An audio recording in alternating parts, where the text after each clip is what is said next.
जय हिंद दोस्तों, कैसे हैं आप सब। उम्मीद करता हूं आप सब अच्छे होंगे।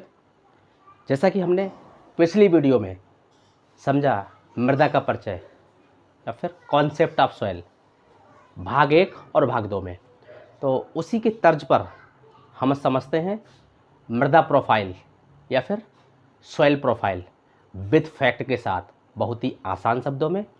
तो देर ना करते हुए आइए हम चलते हैं वीडियो में, आगे समझते हैं।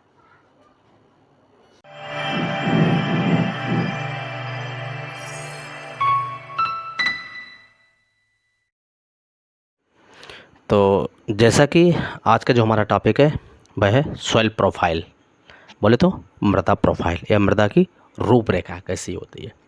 तो एक बार समझते हैं, तो एक बार इसकी डेफिनेशन देखते हैं। तो soil may be defined as a vertical section of the soil showing the various layers from the surface to the unaffected parent material। तो देखते हैं मृदा प्रोफाइल। अगर किसी मिट्टी को हम ऊर्ध्वाधर खंड के रूप में काटते हैं तो उसमें से जो सतह हमको दिखाई देती हैं और ख़ासकर वो जो अप्रभावित मूल सामग्री होती है उसको हम परतों में दर्शाते हैं, मृदा प्रोफाइल कहलाती है। तो और जो हमें जो लेयर्स दिखाई देती है उसी को हम सॉइल संस्तर या फिर सॉइल होराइजन कहते हैं। तो जैसे कि आगे हम देखते हैं, the various layers are known as horizons, यानी विभिन्न परतों के संस्तर के रूप में इसको जाना जाता है। तो देखते हैं, the ultimate results of formation is the development of soil profile, यानी मिट्टी के निर्माण का ये अंतिम परिणाम मिट्टी की प्रोफाइल का विकास होता है। और हम दूसरे वे में देख लेते हैं डेफिनेशन। तो soil profile is defined as a vertical section through the soil, यानी ये भी एक तरह से ऊर्ध्वाधर रूप से कटा हुआ रूप होता है। That is when the soil is cut vertically, genetically different horizons appear on the walls of the soil, unit of which is called soil profile।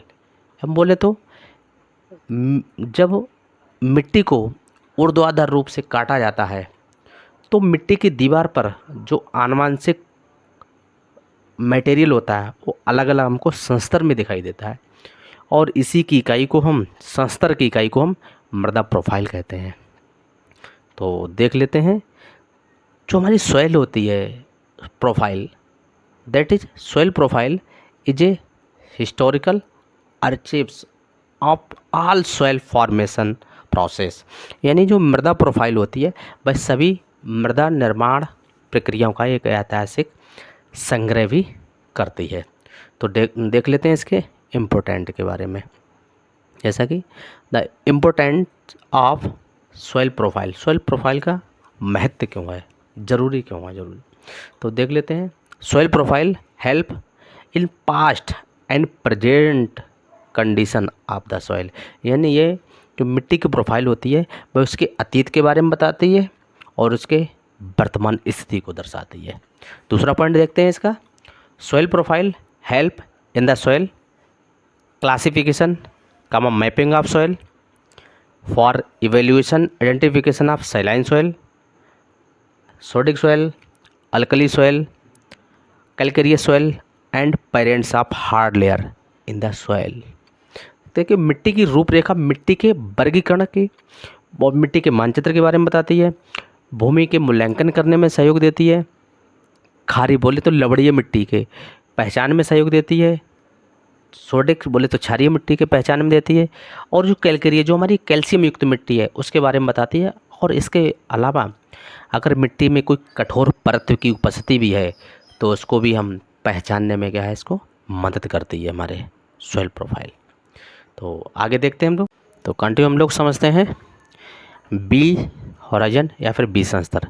B संस्तर को इल्यूविएशन संस्तर के नाम से भी जानते हैं, जैसा कि देखते हैं आई वाला इल्यूविएशन, तो इसका एक बार मीनिंग देख लेते हैं। ये हमारा लैटिन भाषा के शब्द IL, इसका मीन्स होता है इन, और एब्रे मीन्स होता है टू बास, यानी जो भी ऊपर से जो भी धुल के आया है, बास होके आया है, भाई इसमें क्या हो जाता है, एक्युमुलेशन, यानी इकट्ठा हो जा रहा है। तो देखते हैं इसमें, इसीलिए the B horizon is the zone of accumulation, यानी ये बी जो संस्तर है हमारे संचय का क्षेत्र कहलाता है, इसी कारण इसको। तो देखते हैं इसकी पोजीशन कहाँ पे होती है। तो दिस होराइजन फॉर्म बिलो ओ ए और ई संस्तर के, ये क्या है, नीचे होता है।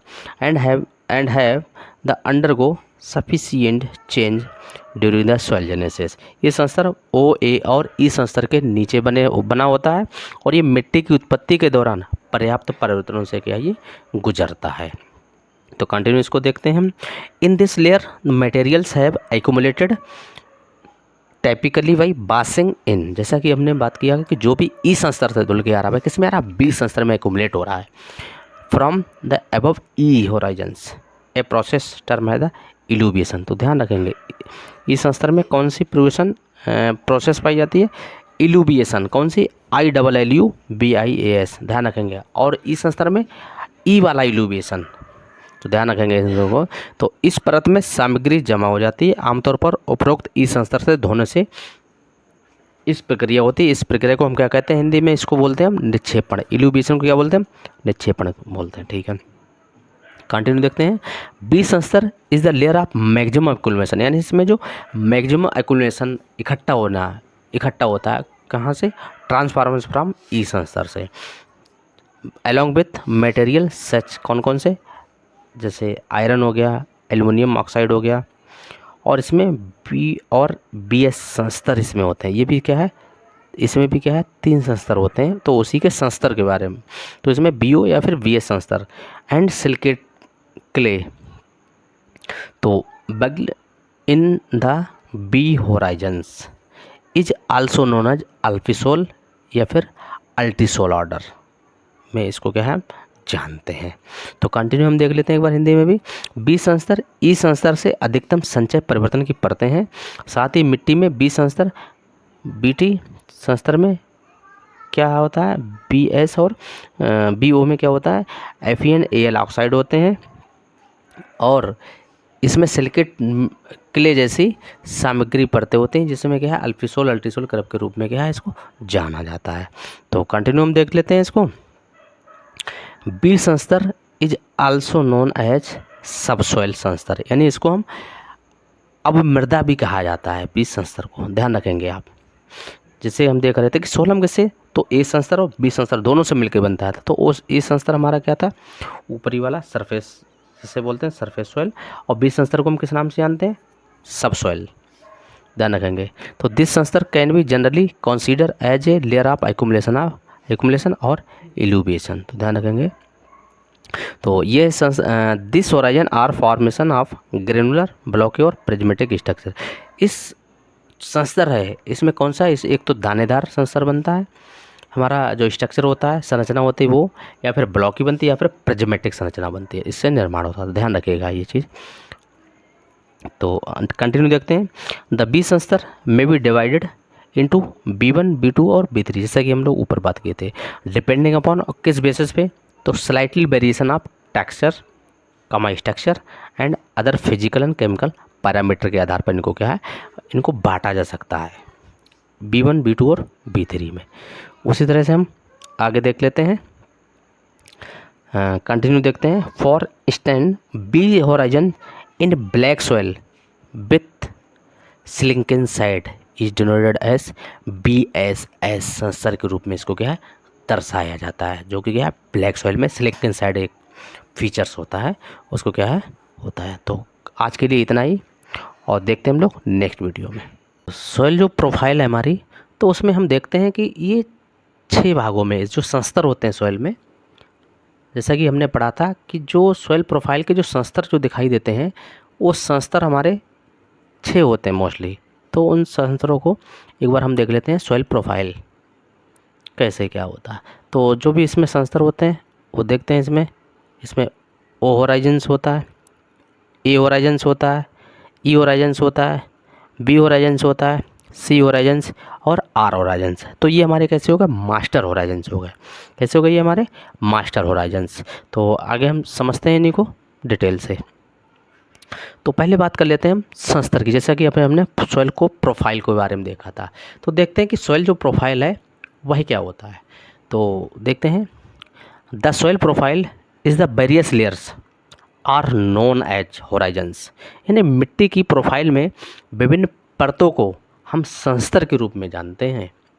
तो इस तरह और देखते हैं, the different layers in the soil are formed by the process of leaching of water. यानी ये मिट्टी में विभिन्न परतें पानी के निच्छालन लीचिंग की प्रक्रिया से बनती हैं।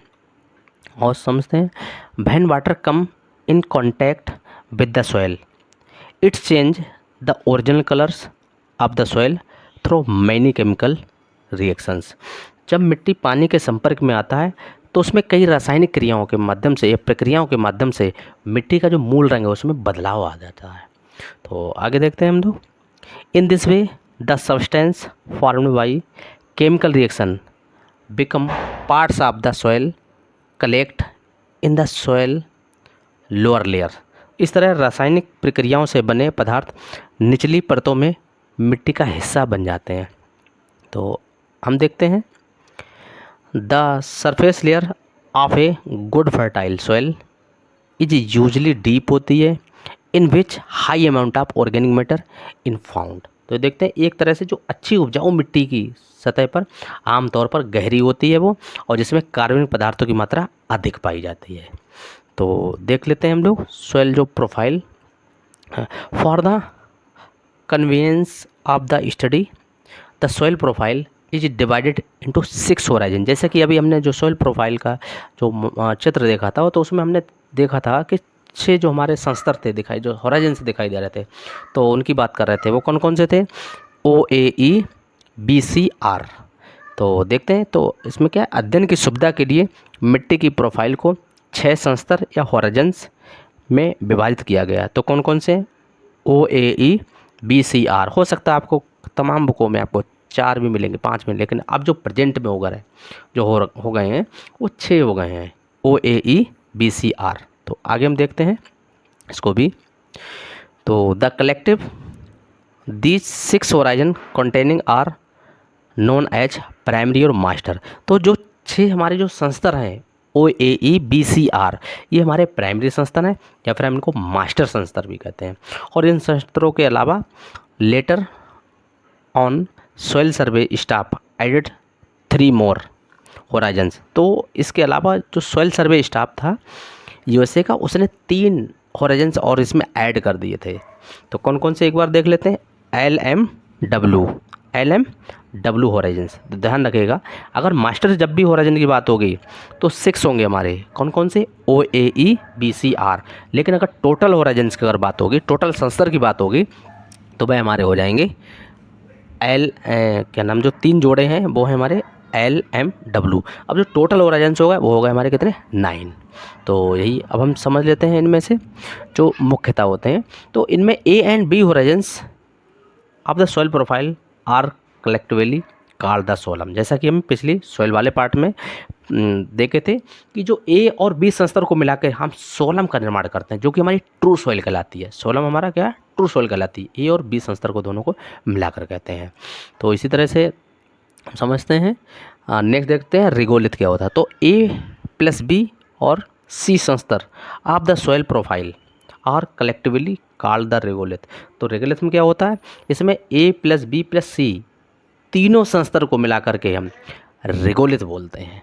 तो ध्यान रखिएगा, क्वेश्चन पूछा जाता है मोस्टली कि रिगोलिथ किसे कहते हैं और सोलम किसे कहते हैं। तो रिगोलिथ में क्या है, जिसमें 3 संस्तर A+B+C संस्तर तीनों हमारे मिला के हम बोलेंगे, जबकि सोलम में केवल A और B संस्तर को।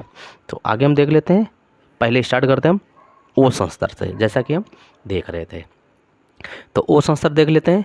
O Horizons a layer dominated by organic matter. ये इसमें कार्बनिक पदार्थ की मात्रा की प्रभुत्व वाली परत है, इसमें कार्बनिक ऑर्गेनिक मैटर सबसे अधिक पाया था, इसीलिए इसको ऑर्गेनिक संस्तर भी के नाम से भी जानते हैं। तो आगे देखते हैं हम, O horizons that generally from above the mineral soil और occurs in an organic soil profile, यानी वो संस्तर जो आमतौर पर खनिज मिट्टी के ऊपर बनते हैं या कार्बनिक मिट्टी प्रोफाइल में होते हैं, और ये जो कि क्या हमारे फॉरेस्ट एरिया में होते हैं। तो देखते हैं, they derive from dead plants and animals residue, और ये किससे बनते हैं हमारे, ये मृत पौधे और पशु अवशेषों से प्राप्त होते हैं। तो आगे देखते हैं हम लोग इसी को कंटिन्यू। तो अब्सेंट इन ग्रासलैंड सॉइल, ये क्या हमारा अब्सेंट ग्रासलैंड सॉइल में अब्सेंट पाया जाता है, जबकि O horizon usually occurs in mostly forest area में हमारा पाया जाता है, और रेफर टू फॉरेस्ट फ्लोर, और इसको हम किस नाम से जानते हैं, फॉरेस्ट फ्लोर या फॉरेस्ट तल के रूप में भी हम इसको जानते हैं। आगे देखते हैं, द थ्री सब ऑर्डिनेट ओ होराइजन, इसके 3 अधीनस्थ ओ संस्तर होते हैं, जिनको O1, O2 और O3 के नाम से जानते हैं। तो नेक्स्ट हम समझते हैं, ये हमारा कंप्लीट हुआ। नेक्स्ट समझते हैं हम ए होराइजन्स। तो देखते हैं ए होराइजन्स। तो ए horizon the top most mineral horizon, ये क्या है, ये हमारे ओ होराइजन के बाद में ए होराइजन पाया जाता है। तो इसे कहते हैं कि मोस्टली टॉप मिनरल्स, इसमें मिनरल्स की अधिकता ज़्यादा पाई जाती है। तो देखते हैं आगे, generally contain enough partial decompose, और इसमें जो ऑर्गेनिक मैटर होता है कम डिकम्पोज होता है, human organic matter, to give the soil a darker colour, और ये क्या है, कैसा कलर देता है, ब्लैक कलर देता है। देन लोअर होराइजन, जो कि हमारे नीचे लेयर पाए जाते हैं, जैसे ई हो गया, बी हो गया, सी, इनसे डार्क कलर पाया जाता है। तो आगे हम देखते हैं, A horizons is the layer where maximum biological activity, यानी इस संस्तर में सबसे अधिक जो बायोलॉजिकल एक्टिविटी है, जो जैविक गतिविधियाँ उनको सबसे अधिक देखा जाता है। Activity are observed H is evidence by more microorganisms and root, और इसमें क्या है, जो जैविक गतिविधियों को सबसे अधिक देखा जाता है, जैसा कि सूक्ष्म जीवों और जड़ों द्वारा इसको प्रमाणित किया जाता है। आगे देखते हैं, this layer are obtain coarse in texture, यानी ये क्या है, इसमें मोटा, बोले तो बालू जैसे इसका टेक्सचर होता है, मोटा टेक्सचर होता है इसमें। तो having the loss some of the finer materials by translocation to lower horizons and by erosions, इसमें अक्सर जो परत होती है बनावट मोटी होती है, जो निचले संस्तर में ट्रांसफॉर्मेशन, बोले तो स्थानांतरण के द्वारा और क्षण के द्वारा कुछ महीन सामग्री वह नीचे चली जाती है। तो आगे देखते हैं, ओ संस्तर को हम मिनरल संस्तर के भी नाम से जानते हैं। तो ए संस्तर is also known as mineral संस्तर, इसको मिनरल संस्तर के नाम से जानते हैं। तो ध्यान रखेंगे आप लोग इसको। आगे हम देख लेते हैं ई संस्तर या फिर A2 संस्तर। ये हालांकि पहले जो था जो भाग वो A2 का ही पार्ट था, तो ध्यान रखेंगे इसको। लेकिन अभी जो ISSS के अनुसार हमने ये डाटा लिया है, ISSS के अनुसार, तो उसमें A2 या फिर ई होराइजन या ई संस्तर। तो देखते हैं इसमें क्या होता है। तो these are zone of maximum leaching और इल्यूबिएशन, इसमें क्या होता है, सबसे अधिक मैक्सिमम लीचिंग होती है, निच्छालन सबसे अधिक होता है इस जोन से या इस संस्तर से, और इस संस्तर को हम इल्यूबिएशन संस्तर के भी नाम से जानते हैं। और जैसा कि इल्यूबिएशन है, तो ये हमारा क्या है, लैटिन भाषा का शब्द है EX या फिर E, इसका मीन्स होता है आउट, मतलब बाहर हो जाना, एंड लेवरे मीन्स मतलब होता है वास आउट, यानी जो भी है वो बाहर, जो भी धुल के है वह क्या बाहर चला जाता है। तो देखते हैं धुल के क्या क्या चला जाता है इसमें। The loss of silicate clay, इसमें silicate clay, iron, aluminium oxide dissolve in water, और ये वाटर में क्या घुल जाते हैं। In the water suspension with water goes down in the lower, और जो वाटर होता है वह हमारा लोअर संस्तर में क्या है चला जाता है, किस प्रोसेस के द्वारा, बाय द लीचिंग के द्वारा, इसके द्वारा बाय द लीचिंग के द्वारा। और ये मैकेनिकली भी हो सकती है और केमिकली भी हो सकती है फ्रॉम द सरफेस लेयर। तो this horizon is called illuviation process. ध्यान रखने वाले, इस संस्तर को हम किस नाम से जानते हैं, इल्यूबिएशन संस्तर के भी नाम से, या इस प्रोसेस को हम किस नाम से जानते हैं, इल्यूबिएशन संस्तर के नाम से जानते हैं प्रोसेस को। जबकि जो होराइजन है उसको हम इल्यूबियल जानते हैं, इल्यूबियल। तो ध्यान रखेंगे इसको। तो the rarely occurs in the soil developed under grassland. ये कभी कभार देखा जाता है कि ये ग्रासलैंड एयर में, ग्रासलैंड जो मैदान वाला, घास के मैदान वाला मिट्टी, उसमें कभी शायद ही पाई जाए, नहीं तो नहीं पाई जाती है। आगे देखते हैं हम। ई संस्तर is generally light in colour then A संस्तर या ए होराइजन। ये क्या है? ई संस्तर आमतौर पर ए संस्तर की तुलना में हल्के रंग का पाया जाता है। आगे देख लेते हैं। ए संस्तर, ए2 संस्तर या फिर ई संस्तर इज आल्सो नोन एज इलूबियल होराइजन। जैसा कि हमने ऊपर देखा, इसको किस नाम से जानते हैं? ई या फिर ए2 होराइजन को इलूबियल होराइजन या फिर इलूबियल संस्तर। लेकिन इसकी जो प्रोसेस होती है वो कौन से, उस किस नाम से जानते हैं हम? इलूबिएशन प्रोसेस, ई वाला ध्यान रखेंगे इस चीज़ को आप। आगे देखते हैं। The order of mobility of inorganic soil constituents expressed relative to. तो देखते हैं कि एक जो इनऑर्गेनिक है वह मोबिलिटी के आधार पे, चलनशील के आधार पे, उसकी गतिशीलता के क्रम क्या है, तो ये बहुत ध्यान रखिएगा इस चीज़ को आप लोग। तो इसमें है इलूबिएशन प्रोसेस। देखते हैं तो कैल्शियम सबसे पहले है इसमें क्लोरीन सबसे अधिक, जो कि गतिशील करती है हमारी मिट्टी में। तो उसके बाद है सल्फेट, उसके बाद कैल्शियम, फिर सोडियम, फिर मैग्नीशियम, उसके बाद है पोटेशियम, उसके बाद आता है हमारा SiO3 यानी सिलिका, उसके बाद आता है FeO3 और उसके बाद आता है Al2O3। तो इस क्रम को ध्यान रखेंगे क्योंकि जो नेट है, JRF है, अब इसी तरह का सीरियल से पूछने लगे हैं। ठीक है, तो ध्यान रखेंगे। अब हम आगे देखते हैं। जो इल्यूविएशन प्रोसेस होती है वह मोस्टली 4 स्टेप में पाई जाती है। कितने स्टेप में? 4 चरणों में पूरी होती है। तो पहला देख लेते हैं। पहला चरण है इसमें सोल्यूशन, बोले तो विलयन। दूसरा है हमारा सस्पेंशन। तीसरा है रिडक्शन। इसमें किसके? इसमें Mg और Fe का मोस्टली आफ्टर रिडक्शन होता है। और चौथा जो है वह है हमारा चेलुविएशन। इसमें क्या होता है? इसमें FeOl are leach by forming colloidal के द्वारा होता है and complex with human reaction. तो खासकर ये बाद में क्या कर जाते हैं? ये लीच कर जाते हैं। तो जैसा कि अभी हमने समझा मृदा की प्रोफाइल, फिर भी अगर आपको किसी तरह का कोई क्वेश्चन हो तो अपनी राय कमेंट में ज़रूर दें। अगर वीडियो अच्छी लगी है तो लाइक करें, शेयर करें एंड सब्सक्राइब करना ना भूलें। मिलते हैं हम लोग इसी तरह के नेक्स्ट वीडियो में। जय हिंद, जय भारत।